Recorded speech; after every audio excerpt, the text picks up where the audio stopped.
Hello everyone, I am Mix and today sasagutin natin ang tanong ng napakaraming tao. Magkano nga ba magbiyahe sa labas ng Pilipinas ngayong 2025? Hello everyone, I am Mix and today sasagutin natin ang tanong ng napakaraming tao. Magkano nga ba magbiyahe sa labas ng Pilipinas ngayong 2025? If you don't know me, I am Mix. Mahilig ako magbiyahe, mahilig ako maligaw, mahilig ako mag-try ng maraming bagay kung saan-saan. Kaya kailangan ko talagang kumayod. And before we answer that question, bago natin yun sagutin, gusto ko lang sabihin, can I just say, grabe, ibang-iba na yung travel lifestyle ng mga Pilipino ngayon. Yung parang suddenly, right after the pandemic, everybody wants to travel. Everybody wants to go places. Pag nagbukas nga ako ng social media, yung reaction ko na, bakit parang kalahati ng Metro Manila wala sa Pilipinas, lahat sila nasa Japan? Or bakit yung mga holidays ngayon, yung usapan na, yung nasan ka ba? Nasa Korea o nasa Australia? And I did a little research and I want to be right on this, okay? So I was researching about this, that last year, sabi ng isang research body, 6.1% of the Philippine population daw ay lumabas ng Pilipinas.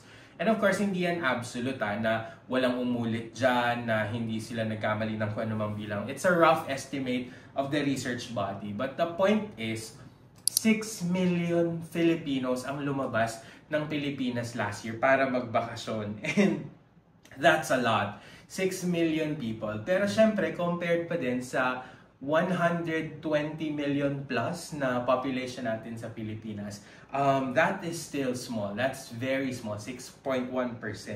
And ang dami kong sinabi, but all that to say, I want to start the video with this, na kung ikaw, you are somebody na talaga namang nangangarap ka na makabiyahe sa ibang bansa, talagang pinagdarasal mo to, talagang nagtatrabaho, kumakayod ka at nag-iipon ka ng malala para dito, I say, huwag mo yung sukuan, huwag kang sumuko sa pangarap mo na makapagbakasyon sa ibang bansa. And I really want to encourage you, one day soon, and I hope it's gonna be really soon, hindi na lang puro sana all yan. Hindi na lang kapag nakakita ka ng biyahe ng ibang tao, mapapasana all ka. I know one day, really, really soon, hi, thank you Lord, dinala mo na rin ako dito. Life is amazing, life is beautiful, and I hope we all really get to travel. Okay, enough with all of that. Sagutin na natin ang tanong, magkano nga ba talaga ang kailangan para makalabas ng bansa ngayong 2025? And I say na mayroong dalawang ways to answer that. Una, it's the short and easy answer, and that is really, depende yan sa travel style mo. Okay, di ba? Wow, profound. Note pa ako ng video para dito. And probably narinig nyo na yan sa ibang tao. But that is the reality. Depende talaga yan sa'yo. I mean, as people, iba-iba tayo ng preferences, iba-iba tayo ng non-negotiables, magkakaiba tayo ng way of life, ng pamumuhay natin.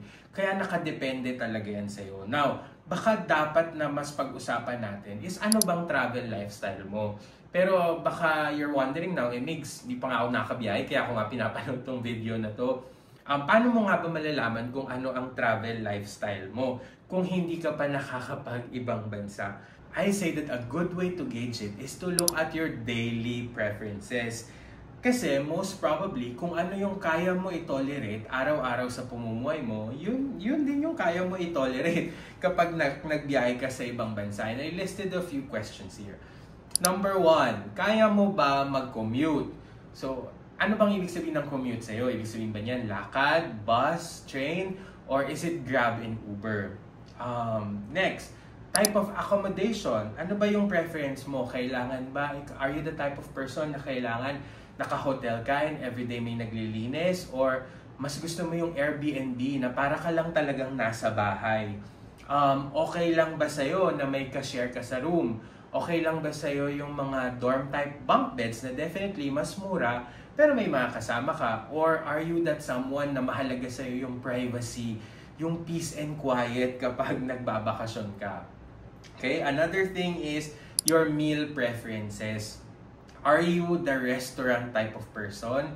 Or ikaw ba yung okay ka sa mga convenience store food like 7-Eleven or yung mga kanto-kanto na street food na makikita mo sa mga biyahe mo?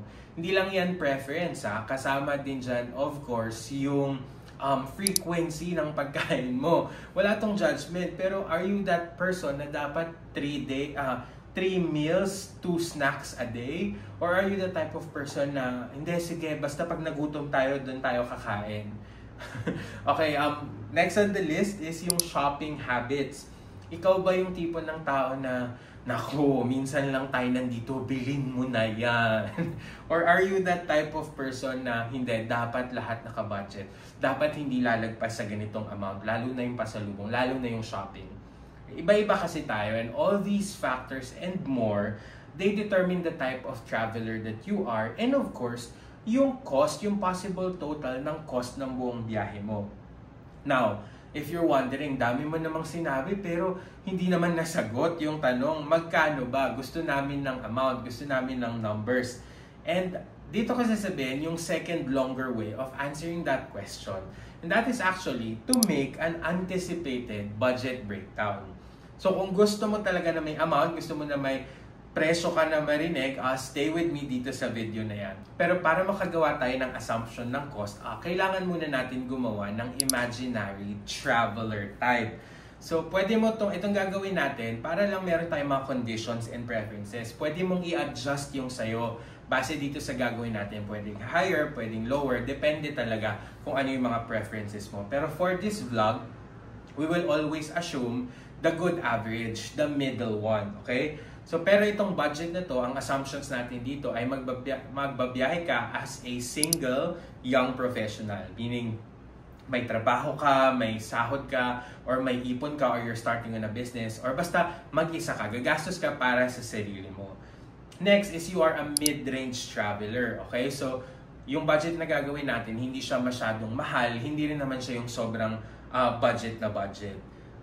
Yung budget natin, it will require private accommodation, 3 meals, 2 snacks a day, saktong shopping lang, and for the sake of this example, traveling to Taipei. So I think kaya ako pinili yung Taipei kasi para somewhere near lang, malapit lang, perfect na perfect para sa mga first time traveler natin. Pero I'm not gonna lie, kaya ako rin pinili yung Taipei kasi personal favorite ko siya. So yan talaga yung quick escape ko. If I wanna distress and lalayo lang muna ako dito sa Pilipinas, Taiwan talaga yan. I'm sure kung napanood mo yung previous vlog ko, you know, I think 14 times or more na yata ako na nakabalik ng Taiwan. Sobrang love ko talaga yung bansa na yan. Okay, but let's cut the chase. Alam na natin yung traveler type natin, so gagawa na tayo ng anticipated budget for a 5 days, 4 nights trip to Taipei. Para mas madali, i-breakdown natin yan sa 3 segments. Personally, kapag babiyahe ako, ito rin yung ginagawa ko. So number 1, it's the basics before you fly. So ito yung mga bagay na sisiguraduhin mo munang nagawa mo na or meron ka na bago ka lumipad. Wag kang aalis nang hindi mo pa nagagawa itong mga to. Second, ay essentials after arrival. So, ito na yung mga daily expenses mo kapag nandun ka na. And then third, yung miscellaneous within the trip. Ito naman yung mga gastos na hindi talaga natin masabi yung specific amount, pero nakadepende siya either sa mood mo, sa tibok ng puso mo, or dun sa situation. But of course, we'll try to determine some. So, let's talk the basics before you fly.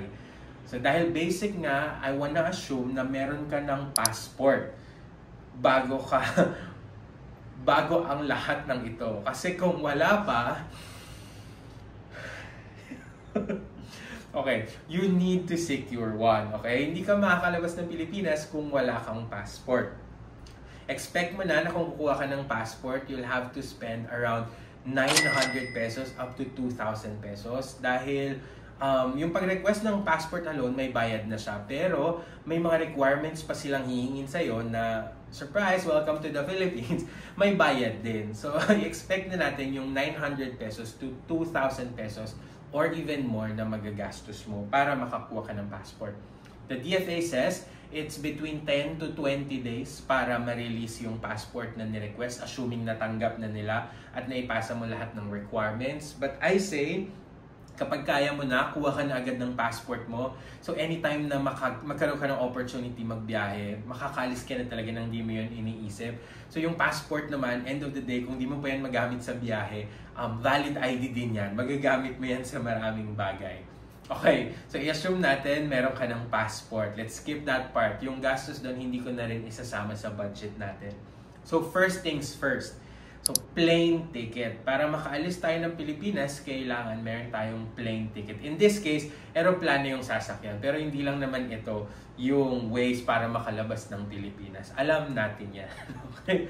So, luckily, dito sa Pilipinas, marami tayong options ng mga budget to full service flights. Yung maganda kasi, Taiwan is only 2 hours away from the Philippines. At marami dun sa mga layover, actually, nangyayari sa Taiwan. Kaya marami tayong options. So the famous ones are, of course, we have AirAsia, we have Cebu Pacific. There's a new one na lagi ko nakikitang mura din. It's called Royal Air, I suppose. And then, of course, yung flag carrier natin, the Philippine Airlines, lumilipad din pa Taiwan. The flag carrier of Taiwan is China Airlines. And of course, my personal favorite, it's EVA Airlines, based din yan sa Taiwan. So dahil mid-range nga tong trip na to, i-assume muna natin na ito-try natin ang Cebu Pacific. So, nag-scroll ako sa cheapflights.com kung naghahanap ka muna ng range or naghahanap ka ng mga murang tickets. Sometimes, I go check out cheapflights.com. Pero pwede ka rin, mas okay kung pupunta ka na diretso dun sa mga websites ng kung ano man yung airline na gusto mo i-try. So, the average cost of a round-trip ticket papuntang Taiwan ay 7,500 pesos. But take note, hindi yan peak season. Okay, I wanna discuss this really quick. So kung first time mo magbibiyahe, kailangan mong maintindihan na mayroong mga peak, off-peak and peak season sa pagbili ng ticket. So usually nakadepende yan sa panahon o sa buwan ng pag-alis mo. And tayo dito sa Asia, mostly mahal yung ticket kapag mas malamig yung panahon dun sa bansang pupuntahan natin. And bilang mga init na Pinoy, mas mataas yung demand. Usually sa mga times na autumn, winter, or spring. So kapag yan yung panahon ng biyahe mo dun sa pupuntahan mo, expect mo na medyo mas mahal talaga yung presyo. Maybe some of you guys are asking, paano yung mga seat sale? Hindi ba perfect kumuha nun? Yung mga piece of fare? And I say this na, syempre, every time makakatipid tayo, lagi namang perfect yun. Laging perfect kapag mas maliit yung binabayaran natin. Pero, let's also take note na kapag may mga piece of fare na usually, huwag natin i-single out yung piece of fare, may mga seat sale, usually, yung nakikita natin 999 or 2999, yan yung mga base fare pa lang. Meaning may mga charges pa, hidden charges pa na pwede nilang ilagay dun sa ticket. Of course, may mga taxes pa yan and depende pa sa mga add-ons na usually kapag kino-compute ko siya, para ka rin talagang nagbayad ng full service flight. Na parang kahit na 999 or 2999 siya, it usually goes up to 7,500 or sometimes mas mahal pa nga na para ka na talagang bumili sa full service flight. So, kapag may mga ganyan sale ng mga airfare, yung suggestion ko talaga, huwag kayo agad book ng book. Do your research, compare ka muna sa iba-ibang websites, and make sure na nasusulit mo talaga yung deal. Kapag budget airlines kasi, kailangan mo maintindihan na pag bumili ka sa isang budget airline, upuan lang talaga literal yung binibili mo. Okay? Pamasahe lang. Meaning wala pa yung baggage allowance, wala pa yung pagkain na kasama. Usually, pag bumili ka ng ticket, ang kasama niyan ay 7 kilograms ng carry-on luggage. 7 kilograms of carry-on baggage usually yung kasama niyan. And that means kahit ano pa yung dala mo, kahit ano pang ilagay mo na pwedeng isakay sa eroplano, basta 7 kilograms lang. Pero hindi yan pwede 7 kilograms, pero yung bag mo yung sobrang laki okay? Siyempre, yung size na pwede mo lang dalhin, yung kakasya lang either sa ilalim ng upuan or sa ibabaw ng upuan. Now, kung alam mo naman na babiyahe ka at napakarami mong OOTD, lalo na kapag autumn o kaya winter yung pagpunta mo, alam natin na mabibigat yung mga OOTDs ng mga pa-sweater, ng winter jacket, or kung dala mo yung buong 32 steps skincare routine mo or yung pangkulot mo, definitely lalagpas ka talaga ng 7 kilograms. And I suggest na kumuha ka na agad ng extra baggage allowance. Now, yung tip ko dito, every time bibili ka sa budget airlines ng plane ticket mo, isabay mo na parati yung pagdadagdag ng baggage allowance. This is because most of the time, kapag mas lumalapit na yung flight mo, dun ka palang mag-a-add ng baggage allowance, medyo mas mahal na yung presyo kumpara kung sinabay mo na siya nung bumili ka ng ticket. So let's say, for this trip, nag-add tayo ng baggage allowance the same time na binili natin yung ticket. So that means mag-a-add tayo, there's an additional payment of 850 pesos from Manila to Taiwan and another 850 pesos para sa pabalik ng Taiwan to Manila. So that's an additional 1,700 pesos para sa baggage allowance mo on top of your original plane ticket. Pero if you think di pa nagtatapos dyan, congratulations, pwede ka na magdala ng 20 kilograms. Pag nagdagdag ka ng mas mataas, mas mahal yung babayaran mo. So that's already an extra 20 kilograms plus yung 7 kilograms na pwede mong dalhin sa loob ng eroplano. Pero hindi pa nagtatapos dyan. Yung binili mong ticket, although pag binasa mo yung mga charges nun, mayroon ng tax na kasama yon. Pero, based on the rules of our land, there is a presidential decree na ang bawat Pilipinong lalabas ng bansa para magbakasyon ay magbabayad ng extra na Philippine Travel Tax. Now, traditionally, yung Philippine Travel Tax, binabayaran yan sa airport na bago ka mag-check-in dun sa airline mo. Pero ngayon, I saw an update sa e-travel na parang kino-confirm na kung nabayaran mo yan. Kung hindi ka familiar sa e-travel, I'll make a separate video on that. But it's basically a requirement kapag lalabas ka ng bansa para may record ka na isa-submit. Now, kasama na doon yung tanong na kung nakapagbayad ka na ba ng travel tax. Meaning, ini-encourage na talaga ng Pilipinas na bayaran online at least 3 days bago yung trip mo, yung Philippine travel tax mo. Now, para sa ticket natin, we will have to pay 1,620 pesos na para sa ating travel tax. Now, kung lilipad ka ng business class, let's say, yung ticket kasi natin is economy. Pero kung lilipad ka ng business class sa isang full service flight, you have to take note na mas mahal yung travel tax na babayaran mo. If my memory serves me right, I think it's around 2,700 pesos. Para sa isang business class ticket, yung kailangan bayaran na tax. Okay, so definitely, mas mahal yung ticket mo, mas mahal din yung tax mo. Alright, so balikan natin checklist. May passport ka na, may ticket ka na, may baggage allowance ka na, nakapagbayad ka na ng tax. Now, syempre hindi pa tapos. Kailangan may accommodation ka naman. Kailangan meron kang tutuluyan dun sa bansa na pupuntahan mo. And I wanna say this as a reminder. I'm not trying to instill fear. Hindi ko kayo tinatakot. Pero based on the stories, a lot of the times, baka syempre kung nanonood ka nito, baka first time mong babiyahe, marami sa mga natatanong dun sa immigration tungkol sa accommodation ay mga first-time travelers. Kaya wala ka naman dapat ikatakot kung nag-book ka talaga ng accommodation mo, kung legit naman yan. Meron niyang sinesend na booking confirmation sa'yo. So make sure na ipiprint mo yon or at least isave mo sa cellphone mo dahil pwede naman gamitin yon during the immigration interview. So pag natanong ka tungkol sa accommodation mo, meron kang ipapakita. Let's say hindi ka nag-book dahil in-invite, titira ka sa kamag-anak mo or sa kaibigan mo, better siguro kung magsisecure ka na din ng invitation letter galing sa kanila just to prove na meron ka talagang tutuluyan dun sa bansang pupuntahan mo. Kasi ginagawa lang naman yan ng government natin to make sure na pagdating natin dun, maayos yung condition natin at hindi ka magiging homeless dun sa lugar na pupuntahan mo. Titira ka kung saan-saan lang sa kalsada.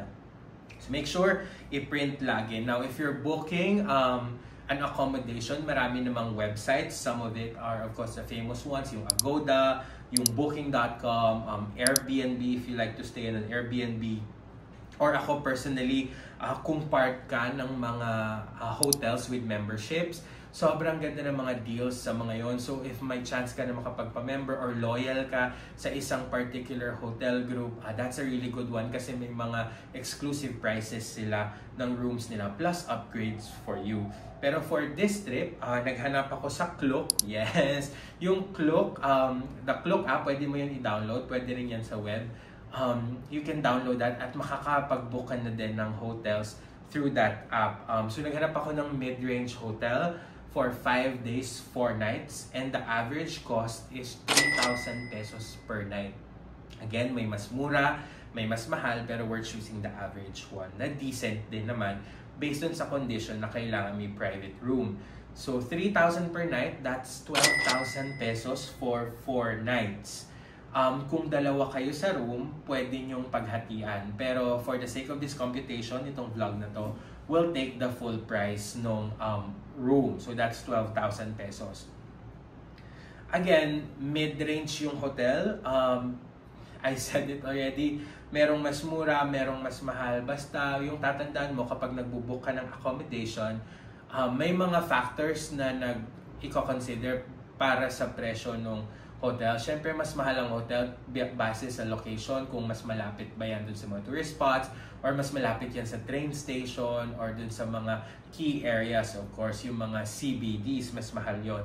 Mas mahal din ang room, depende sa room size, kung ilan ang kasya dun sa room, kung suite ba yan, na may separate bedroom ka pa dun sa receiving area mo. And also, based on amenities, gusto mo may gym, may pool, may bidet na napakahalaga sa atin.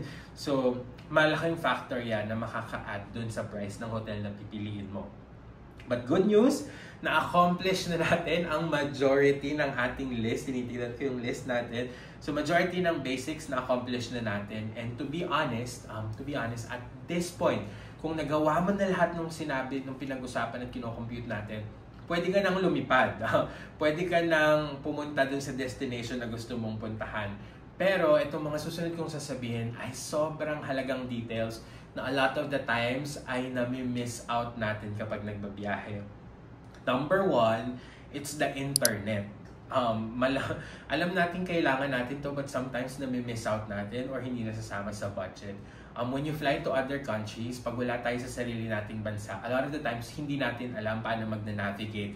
And internet really helps para magamit mo yung maps, para makapag-book ka, para even yung mga payment nila sometimes, it's really just online. Kung gusto mo makasecure ng table, sometimes it's online. So internet is really crucial.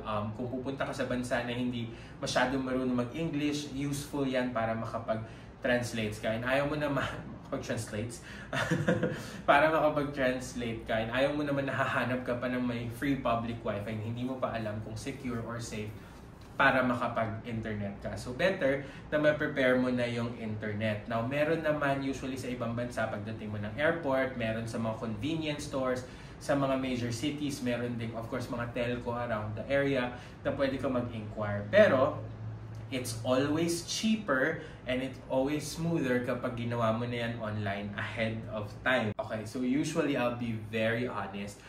Tamad talaga ako na mag-book ng internet. What I do is ino-on ko na lang yung roaming ng cellphone ko. But that's really not sulit. Wow. Pero yung roaming talaga, medyo mas steep yung price niya. Hindi yun sulit bilang mga wise na biyahero, dun tayo sa pinakamurang option. So if your phone is capable for eSIM, so useful yan sa ibang bansa. Kung hindi naman, of course, pwede ka pa rin mag-insert ng ibang SIM sa cellphone mo. Nag-search ako sa Klook. Grabe, Klook. Nakailang mention na ako, Klook. Baka naman, paggalawin niyo ang baso. So, sa Klook ay merong 5 days only data. So, 5 days na yon sa Taiwan, only yung data mo. It goes to about 397 pesos na sobrang sulit na yan compared sa roaming. I think sa roaming, I pay around 300 per day. So, itong 397 pesos para sa 5 days na sulit na to. Check nyo lang sa Klook, check nyo yung mga mobiles, kung naka-postpaid ka, check mo yung mga offers, options, sometimes ginagawa rin namin yon. Okay? But on top of the internet, sobrang halaga din ito, and I'm sure marami sa atin na kahit na madalas nang nagbibiyahe, nakaka-miss out nito or pinipiling hindi to gawin. But guys, if you're traveling, please do not forget to secure a travel insurance for yourself. Okay? I cannot emphasize it enough. Napakahirap at napakamahal magpa-ospital sa ibang bansa. Hindi ako nagbebenta ng insurance, okay?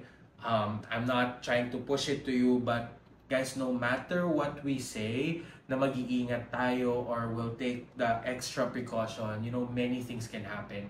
It's a lesson I've learned sa ibang bansa. It's always unpredictable. You are never prepared enough for every trip. So better na na-secure tayo, better na na-prepared ka, ano man yung mangyari. Maraming options out there para sa mga insurance. You can also check your credit cards. Baka may mga perks kayo for travel insurance. Check nyo lang yung terms and conditions and yung coverage. Pero ako personally, I always get the one from GCash. Kasi sobrang convenient, sobrang daling mag-subscribe, at sobrang affordable din siya. So, yung sa GCash, what I like about it, it's okay yung price, tapos okay din yung coverage nila. So, nag-ask ako ng quotation dun sa app.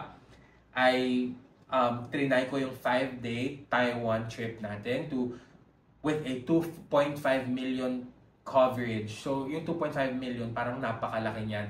Pero trust me, pag nasa ibang bansa kayo, sobrang mahal ng healthcare. Yan lang talaga yung perfect amount. Para dun sa buong insurance, you're just gonna have to pay 690 pesos. Guys, 690 pesos for your peace of mind, for security, compared to how much, hundreds of thousands, if not million, na pwede mong magastos kapag nagkasakit ka sa ibang bansa. And I keep saying it, napakamahal. Kaya better na secured at prepared tayo kung ano man yung mangyari. Wala tayo sa country natin kapag nagbabakasyon tayo. It's not easy to ask for help. Lalo na kung mayroon pang mga language barrier. It's really helpful if you can just secure one for yourself. Okay? And just like that, tapos na tayo sa basics! Yes! To be honest, na-cover na natin majority ng mga expenses, kaya mabilis na lang to. Now, yung second part nung section na sinabi ko kanina is the essentials after arrival. So, pagka nakasakay ka ng aeroplano, nakalapag ka na dun sa bansang pupuntahan mo. In our case, Taiwan, dapat at least na-research mo na kung paano ka mag-navigate from the airport papunta sa city kung nasan yung accommodation mo. Yung ibang bansa kasi hindi siya parang Pilipinas na nandiyan lang yung airport. Yung malapit lang yung airport dun sa major city. But sa ibang bansa, it usually takes travel time. And then medyo mas complex yung pag-navigate para makapunta ka sa accommodation mo. So, I say make sure that you research well. Dapat mas alam mo na, pagdating mo doon, at least alam mo na paano ka mag-navigate. At least alam mo na kailangan mo ba mag-download ng app. Kailangan mo bang bumili ng transportation card nila, or kailangan ba cash lang yung pambayad para makaalis ka ng airport, at least makakapagdala ka ng pera or makakapag-withdraw ka. They say generally in Taiwan, 600 pesos per day is a good budget for transportation. Pero take note na all public transportation yon, meaning buses and trains. Okay, so yung 600 pesos per day budget na yon. So if we compute it for a 5-day trip, it's gonna be 3,000 pesos. Pero we'll add another 1,000 pesos para dun naman sa balikan from airport papunta dun sa city. So if we compute it, that's 4,000 pesos for transportation. If you happen to visit Taiwan, makita mo naman, or ibang mga bansa, maliit lang naman talaga yung expense kapag nag-public transportation ka. Pero yung mga maliliit na bayad na yon sa paglipat-lipat, pag nag-add up yon, medyo malaki din yan. Kaya better na na-secure mo na yung amount mo per day para dun sa transportation mo. Okay, so hindi naman pwedeng nag-navigate lang tayo. Siyempre, dapat busog tayo kasi madalas kaya nga tayo pumupunta sa ibang bansa to try food na wala sa Pilipinas. Assuming kakain ka lang sa mga local eateries, sa mga night markets, and hindi necessarily sa mga sit-down restaurants, it's still safe to say, I personally believe, it's still safe to say yung 500 pesos per meal per person is still okay para sa Taiwan. So that's a total of 1,500 per day per person. So, syempre, mas makakatipid ka kung may kasama ka para mas marami kayong options na matatry. Tapos, pwede kayong mag-share. And I just really want to emphasize this. I've traveled so many times to Taiwan. And I think about the first few times na pumunta ako doon, yung 500 pesos na yan per day, per meal per day, sobra-sobra pa. But I've really seen over the years kung paano nagmahal yung bilihin. And lately, I noticed na if hindi saktong-sakto lang, kulang pa nga talaga yung 500 pesos per meal per day. Pero if you happen to have savings dun sa 500 pesos per meal na yan, kung sumobra man, a lot of the times hindi na ko consider yung budget para dun sa mga drinks kapag nagtutour kayong nauhaw ka bigla or may nakita kang parang masarap yun yung mga treats or yung mga street food na nadadaanan nyo na hindi mo usually nakikita sa Pilipinas. Pag nag-add up yun, tapos hindi mo siya nasama sa budget mo, usually magugulat ka na lang na yung mga little things na binili mo, nag-total din sa parang one whole day of food budget mo na. So, our food budget based on the list for the 500 per meal per day is gonna be 7,500 for the entire trip. So, makaka-survive ka na dyan sa trip mo. You have pretty much everything covered. Pero syempre, yung third part, yung sinabi ko, na medyo mahirap i-assume, yung mga miscellaneous cost natin. So, hindi kailangang nakaset in stone tong mga bagay na to. Pero it's also helpful kung ma-assume mo na prior to your trip. So, let's say you will do some tours dahil 5 araw ka doon. Anong gagawin mo? Mga nire-recommend kong tour, the North Taiwan tour, yun yung mga nakikita yung nagpapalipad ng lanterns, yung mga rock formation, yung may waterfall, you can do that. You can also visit a museum, check out the zoo, and try the cable car. If you add it up, punta kayo dun sa mga travel websites like Klook, or is there still KK Day, yung mga ganyan. That will sum up to about 3,500 pesos. Kung yun yung mga gagawin mo para sa buong experience. But yung recommendation ko, para mas makatipid, of course, yung Taiwan, napakaganda niya. Taipei specifically, napakaraming area, tourist spots na libre lang. Maximize that. Ako, personal belief ko talaga na hindi kailangang mahal ang magpahinga. So, do your research. Marami kang magagawa at mapupuntahan sa Taiwan na hindi mo kailangan magbayad. Pero maganda pa rin yung magiging buong experience mo. Now, dito sa budget natin, hindi ko na isasama yung shopping and pasalubong kahit na sinabi natin na minimal shopping lang. Kasi, di ko na yung lalagay dahil nakadepende talaga yan sa'yo. Depende sa'yo yung pasalubong, depende sa'yo kung saan titibok yung puso mo sa mga pag-shopping mo doon. But if there's anything I want to remind you guys about this, this is a nice to have. Kung meron kang pambili ng pasalubong para sa office mates mo, sa family mo, that's nice. Pero kung wala, don't stress it out. Tanggalin natin yung toxic mindset na kapag pumunta ka sa ibang bansa, kailangan meron kang major pasalubong. Na sometimes, magugulat kayo yung pasalubong mo, mas mahal pa kaysa dun sa buong trip mo. It's not a requirement. If you can do it, that would be nice. Pero kung hindi, wag natin ipilit. Ayaw mo naman na masasacrifice yung maraming bagay dahil lang gusto mong ipilit na meron kang pasalubong sa ibang tao. So, magkano nga ba talaga magbiyahe palabas ng bansa this 2025? Our rough total for a 5 days, 4 nights trip is 38,907 pesos. Pwede pa yung bumaba, take note of that, to 32,000 if you will share the room and split the cost with someone. Pero I say this, whether it's 38 or 32,000, hindi yan maliit na pera. It's something that you really have to prepare for, to work hard for, to really save up for. And I know baka may mga mag-react na, grabe, OA naman, di naman ganyan kalaki yung ginastos ko nung nag-Taiwan ako. And that could be true. Again, this is a rough estimate based dun sa mga conditions na pinag-usapan natin kanina. I said it before, and I'll say it again, yung cost pwede yung lower, pwedeng higher. Nakadepende yan sa lifestyle mo, nakadepende yan sa traveler type na kung sino ka. And of course, dun sa capability mo mag-travel. But now, this is very important. I wanna emphasize this. Now, many people, baka narinig mo ito ngayon, 38,000 lang pala pumuntang Taiwan, ba't hindi pa natin gawin? That's nice if you have 38,000. Baka sinasabi mo, oh, may 39,000 ako, meron pa akong extra na 1,000. But I hope, this is what I want to remind you guys. Don't stop with the 38,000 kung meron ka na nun sa bangko.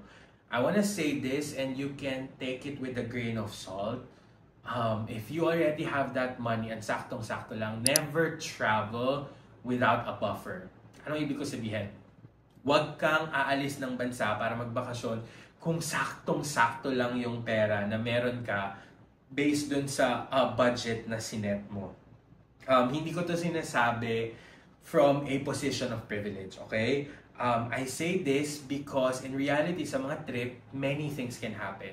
Pwedeng nagkaroon ng miscom dun sa presyo, pwedeng mali yung nasukli sa'yo, pwedeng na-double tap ka sa card mo, malaki yung nabawas sa'yo, or pwedeng magkaroon ng mga emergencies, pwedeng ma-cancel yung flight mo, or kailangan mo mag-move ng accommodation, or biglang kailangan mo mag-extend kasi na-move din yung flight mo.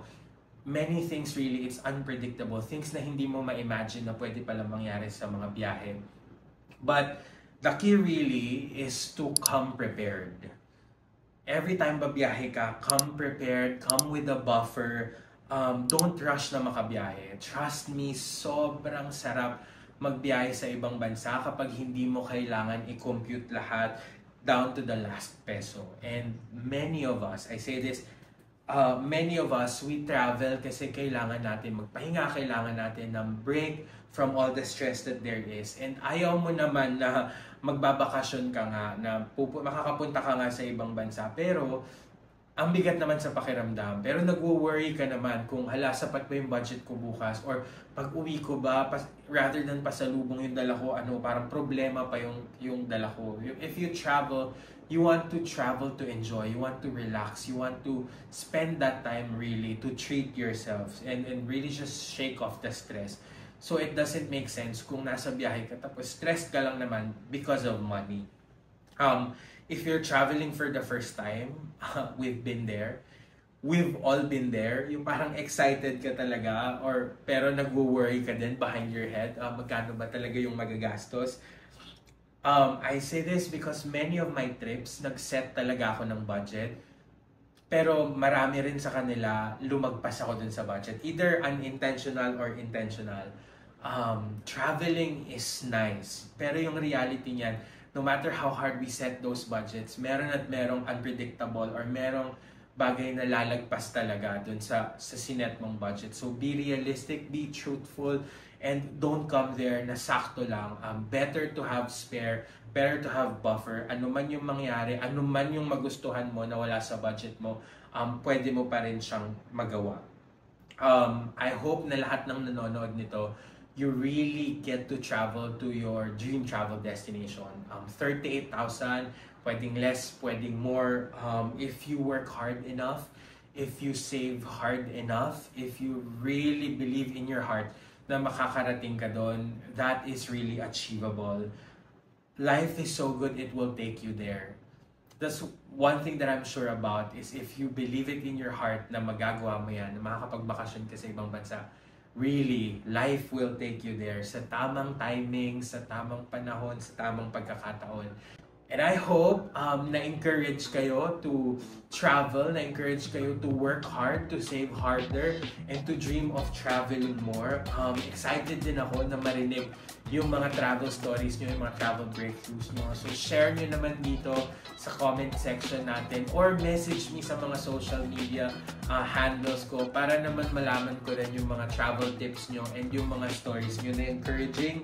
Again, this is Migs. If this has been helpful to you, don't forget to like, to share, and to subscribe. And I'll see you on the next one.